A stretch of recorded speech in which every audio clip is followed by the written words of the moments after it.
باچا دې کسانو ته د ملګرو ته دعای قنوت واوروه چا ته دعای قنوت نه راځي نو زده به یې کړي او مخکې به یې هم شیر کړي له ملګرو سره به صدقه جاریه ده که نه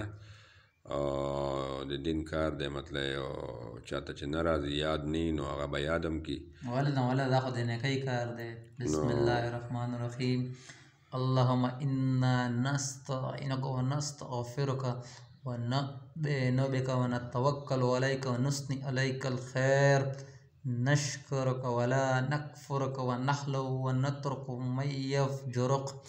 اللهم إياك نعبد ولك نصلي ونسجد عليك نسعى ونقفد ونرجو رحمتك ونخشى عذابك وإن عذابك بالكفار ملحق.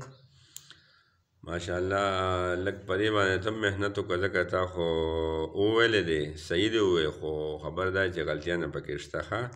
بالکل وی با خو نور وروڼو خویندو ته هم دا درخواست دی چې د دې زیات کوشش یې کولی چې دا واجب دي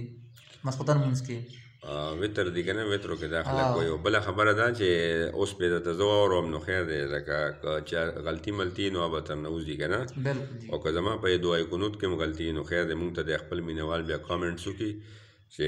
ستاسو په دعای قنوت کې هم غلطي ده نو بیا به مونږ انشاءالله تعالی برابر سم به وکړو چې د قاري صاحب سره مولا صاحب سره د علما کرامو سره به کښېنو او چا یار دوست سره ملګري سره هغې سره به زده کړو صحیح ده نو زه یې ویم نو تاسو یې واورئ او که غلطي پکې نو غلطي به پکې انشاءالله یو بل نه وباسو صحیح ده.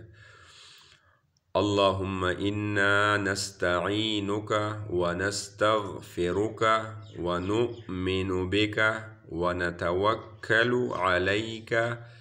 ونثني عليك الخير ونشكرك ولا نكفرك ونخلع ونترك من يفجرك اللهم إياك نعبد ولك نصلي ونسجد وإليك نسعى ونحفد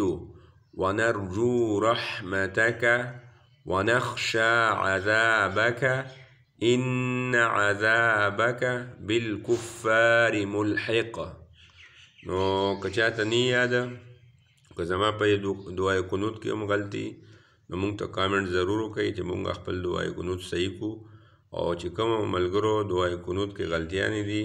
نو هغه دې ضرور خپل علماء کرامو سره کښېني قاریانو صاحبانو سره دې کښېني او ضرور د دعای قنوت زده کړي ځکه چې دا ضروري دی او دا د ماسخوتن په مونځ کې په وترو کې دا ویل چې کوم دي واجب دي. جزاکم الله خیرا کثیرا.